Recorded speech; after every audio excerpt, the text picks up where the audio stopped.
Hi Jurgen, good afternoon. Hi. Pretty good preparation, 3 victories by an aggregate of 10-0, but how much difference is this Merseyside derby going to be to the previous 3 games that you played? Particularly now we've got fans inside Goodison for a derby as well. Yeah, we all know there are some special things around derbies, these kind of things, but first and foremost it's a football game as well, and that's exactly how we want to approach it. And that's it pretty much. We know what our supporters want. I think we are not suspicious of not understanding the supporters' soul, and we try to fulfill their dreams and we try to fulfill their wishes. And derby games are there more in the focus, if you want. But from our point of view, it's a football game, which we have to approach like a normal football game. A former Liverpool manager in the opposition dugout is feeling a bit of pressure at the moment. 7 games without a win. Do you see that as a good time to play them? You've had an extra day in terms of rest and preparation as well? The extra day usually it helps when we have one day less. We feel that, to be honest. It's like that. You only have the recovery day. Actually, the second day recovery, but usually it's really important for the boys. That's not just recovery. You can do there some stuff, but it's difficult to train properly, and then you play again. It's a massive difference. So we will see. You've got the Premier League's leading goal scorer in Mo Salah, 7th in the Ballon d'Or. Are there really 6 better players in the world than him? Are you surprised? Yeah, about his position I was surprised, to be honest. But it's not in my hands. I think I saw the votes somewhere. So I don't even know exactly. It's a Ballon d'Or is then a journalist vote, or what is that? Yes. Yeah, don't have to ask me, then it's your fault. Yeah, so that's how it is. You are the journalist. If you think he should be higher up, then you have to convince your colleagues.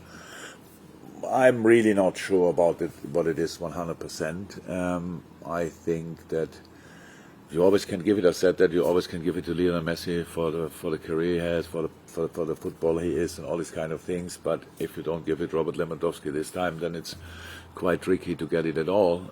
And yes, Mo was definitely should have been higher up, but that's it. We'll go to Andy Sixsmith from Premier League Productions, and then we'll go to Juliet Farrington in the room from BBC. Andy. Hi Jurgen. Hi. When your side is playing as well as they are going forward, I wonder how much of a joy it is for you as a manager to watch and witness that. Our games. There are moments when I can enjoy it, especially when we score a goal. All the rest around is not really to enjoy. And especially being 1-0 up, being 2-0 up, it's not something where you start enjoying it. It's just the work to do. That's what we really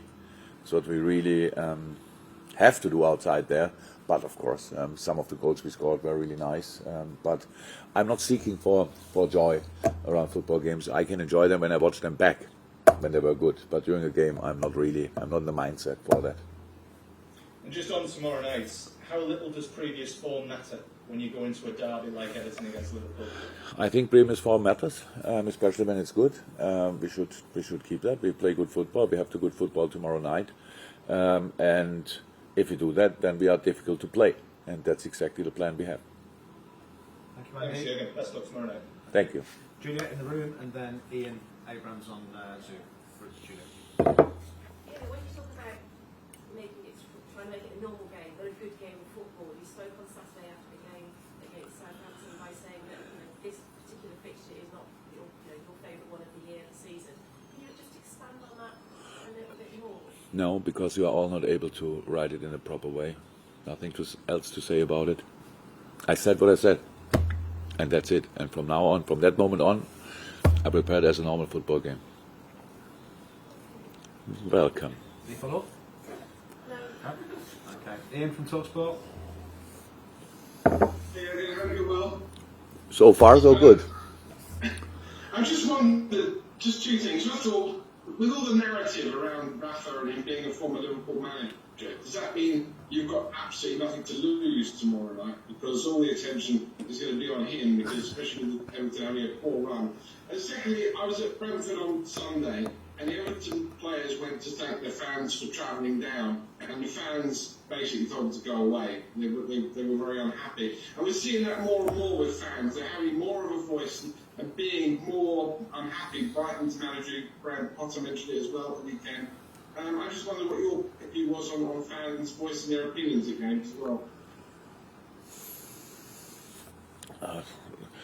Nothing to lose. I don't know if you can see it like that. We have 3 points on stake, and we try to get them.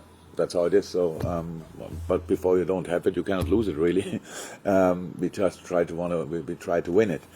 So nothing to do with the special situation about their coach or whatever.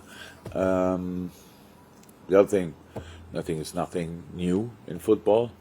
I watched the game, obviously Brentford against Everton, but switched it off after final whistle, and had no idea how it exactly was there. But these things happen when you don't have the right results. Then supporters usually tell you that with some noises in the stadium, because it's not that easy to transport or to deliver the message differently. With Graham Potter, I understand Graham, because I really think they play an exceptional football, and it's still Brighton, and if Brighton would play the football they play and would finish all the situations off they create, then they would be maybe not Brighton anymore. I don't know. They have a specific club, a specific amount of money, what they can spend, the way they lead the club is, I think, a really good one. And sometimes people forget that, especially when you see that good football and you don't see the results. Then it's maybe a little bit annoying that it's possible. But that happens. But I'm pretty sure the general situation in Brighton is a good one. That they are really happy, and they should be happy with having him there, because I really consider him as a very special manager. And so I think everything is fine at Brighton, and that's good. Okay, we'll go in the room to James from BBC Merseyside. Yeah, again, how important tomorrow will it be just to keep a cool head, particularly given the incidents at Goodison last season that involved Virgil and Thiago? Yeah, it's long ago, and that's always important in football. And we will play, how I said, we will play football. For football, you need a cool head, and we are still an emotional team, but you have to use the emotion in the right way, and that's the plan for tomorrow. Absolutely. Okay. Carl Markham, and then Neil Jones. Not wanting to go half on that last year, but it was the start of the beginning of your problems with injuries and things like that. I'm just really, someone like Virgil, particularly going back, is there any psychological issues with going back to the theme of where his season was ended and coming up against those players again? Do you think he's more able to cope with that? We are human beings, so it's probably difficult to ignore something like that, of course. But the situation was now not a situation how it can happen always in football. It was a situation which should not happen in football, so it doesn't happen very often. I can't remember one since then, to be honest, in any other game. And the problem was, if it can happen, and then it's unlucky when a player gets injured. That's how we know that it's like that. But it should have then deal differently with it, but that's not important anymore. So, but Virgil is very experienced, and he has now this kind of situations constantly since he's back, that he's always in challenges and all these kind of things where he just has to be completely free of all things he could have in his mind because of one issue in the past. So yeah, slightly more different because it's the same place, but apart from that, it's just a football game again. Neil Jones, and then James Pearce, the last one in the open, then we'll go to the guys in the room for the breakout. After so long out, Virgil is such a bad injury, probably the worst one you can get as a player. How do you think how well he's come back? Has he played a lot of football since he came back at the start of the season? Yeah, brilliant. brilliant. He came back brilliant. It's all the little things when people are really quick with that. If something is not exactly like it was before, oh, it's not the same anymore and stuff like this. That's all, of course, not right. And these kind of judgments make absolutely no sense because everybody needs time to get back. But he had a full preseason, which is absolutely helpful. And since then, we had to learn a little bit to deal with it. So I think it was at least like this, that the third game in a week, even when he looked fine, he needed maybe this little break, which we gave him now last week, I think. I'm not sure we have to give that still for the next few games, but at least we need to have in our mind to think from time to time about that. But apart from that, it's all good. He's brilliant. His comeback was absolutely brilliant since he's back. It's really good. And if some things are not exactly like they have been, it's only a matter of time when they will be exactly where they always have been, because it's just his quality. There's no doubt about that. Brilliant. James, and then we go to the embargoed section. Last question for the Open. Yeah, we'll just check if everyone come through the weekend okay. You expect Navi or Joe Gomez or James Sack involved in training? No, everybody came back, yeah. Came through well, as far as I know. No.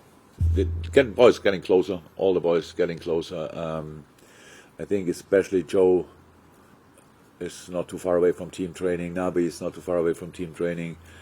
And then Bobby needs probably another week to do more football stuff. And with Curtis, it's just on our hands. Curtis is completely fine. He's doing what he's allowed to do.